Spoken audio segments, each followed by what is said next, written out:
Oprah Winfrey, the media powerhouse known around the world for her compassion, charisma, and billionaire status, has a surprising fear that even her most devoted fans may not expect: a deep and lifelong phobia of chewing gum. To most people, chewing gum is a harmless habit, maybe even a stress reliever. But to Oprah, it triggers a visceral, almost physical reaction of disgust and discomfort. This fear isn't just a random dislike, it stems from her early childhood in rural Mississippi, where she lived with her grandmother, Hattie Mae Lee. Life was hard during those years, with Oprah growing up in extreme poverty, often wearing dresses made from potato sacks and living without basic conveniences. Her grandmother, like many others at the time, chewed gum regularly. But what horrified young Oprah was her grandmother's odd habit of sticking chewed gum in kitchen drawers, on countertops, or even the underside of furniture to reuse later. This constant exposure to the slimy, reused gum in her household left a deep psychological scar. Oprah has recalled in interviews how the sight, smell, and texture of the old gum was enough to make her feel physically ill, and the trauma from those years planted a lasting aversion that would follow her for life. As she grew older and became a major television personality, this phobia didn't fade. In fact, it only became more pronounced. She famously banned chewing gum entirely from her television studio. No guests, no crew members, no staff were allowed to chew gum in her presence. She even recalled one incident where a guest chewed gum during a taping, and it took all of her strength not to react. While it might sound eccentric, Oprah's gum phobia is a compelling reminder that even the most successful people carry the weight of childhood memories, and some of them never go away. To fully understand Oprah Winfrey and the significance of something like this phobia, you have to go back to the beginning of her life, which was filled with struggle, pain, and resilience. Oprah Gail Winfrey was born on January 29, 1954, in Kosciuszko, Mississippi. She was born to a single teenage mother, Vernita Lee, and spent the first several years of her life living with her grandmother in extremely modest conditions. It was during these early years that she first developed the strength and independence that would later define her. Her grandmother was strict and religious, teaching her to read the Bible at a very young age. By the time she was 3, Oprah could read fluently, a skill that would serve her well in her future career.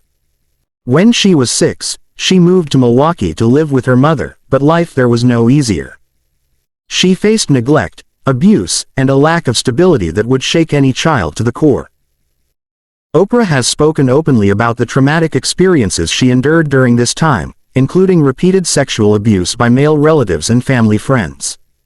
By the time she was a teenager, she was already carrying the emotional weight of these traumas. She later moved to Nashville to live with her father, Vernon Winfrey, who provided structure, discipline, and support. It was under his care that Oprah began to thrive.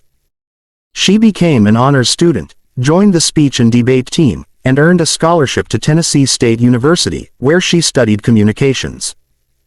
Her talent for public speaking won her several contests and eventually led to her first radio job at just 17 years old. That early radio experience launched what would become one of the most remarkable careers in television history. After working in local news, Oprah eventually moved to Chicago in the early 1980s to host a low-rated morning talk show called AM Chicago. Within months, her natural warmth, emotional intelligence, and connection with audiences turned the show into a ratings hit. In 1986, it was rebranded as The Oprah Winfrey Show, and it quickly became the most-watched daytime talk show in the country. Oprah's show wasn't just about celebrity interviews or light entertainment. It tackled real issues: addiction, abuse, racism, mental health, relationships, and spirituality. Her willingness to be vulnerable, to cry with her guests, to share her own struggles, made her stand out in a media landscape that often favored detachment. She became a trusted voice in American culture, someone who could make or break careers with a single endorsement. Just ask the authors she made famous through her book club. Oprah's influence extended far beyond television. She starred in films like The Color Purple, earning an Academy Award nomination, and she built a business empire through her company, Harpo Productions. She launched the Oprah magazine, produced numerous shows and films, and eventually founded her own television network, OWN.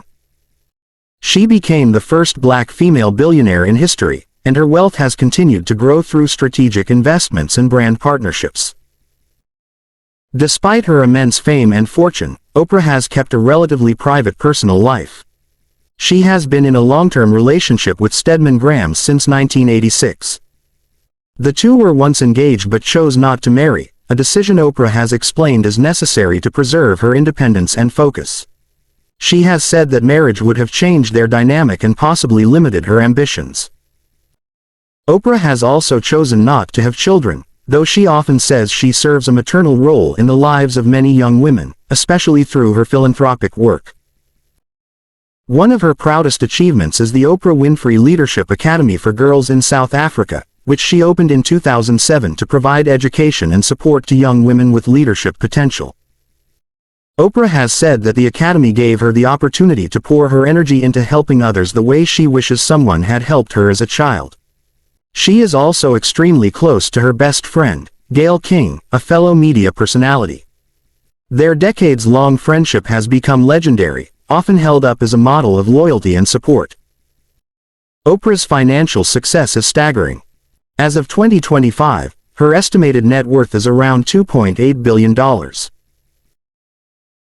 Her fortune comes from a variety of sources: Harpo Productions, her ownership of The Oprah Winfrey Show, a significant stake in Weight Watchers, content partnerships with companies like Apple, and a massive real estate portfolio that includes homes in Montecito, Maui, Colorado, and elsewhere. She's also made smart investments in companies and platforms aligned with her personal brand, wellness, education, media, and empowerment. Unlike many celebrities who rely solely on endorsements, Oprah became a producer, a studio owner, and a stakeholder in her own success. That kind of long-term vision is what separates her from the average entertainer. She didn't just host a show, she built a global brand. And yet, even with all her power and prestige, Oprah remains deeply human. Her fear of chewing gum might seem odd, but it's a powerful symbol of how childhood trauma can leave marks that never quite fade. While others might dismiss it as a quirky habit, Oprah's aversion is real, visceral, and deeply emotional. It reminds us that trauma doesn't disappear just because someone becomes successful. Sometimes, it lingers in the smallest, strangest ways, like the smell of gum or the feel of a sticky surface. But instead of letting it define her, Oprah used her life experiences, good and bad, to fuel her empathy and drive. She became the woman who not only survived her past but turned it into a platform to help others heal from theirs. In the end, Oprah Winfrey's story is not just about fame or money, it's about transformation. From a little girl in Mississippi who hated the gum stuck in furniture, to one of the most powerful and compassionate voices in the world, Oprah's journey proves that no obstacle is too great, no fear too strange, and no dream too big. Her legacy is not only her empire but the countless lives she has touched along the way.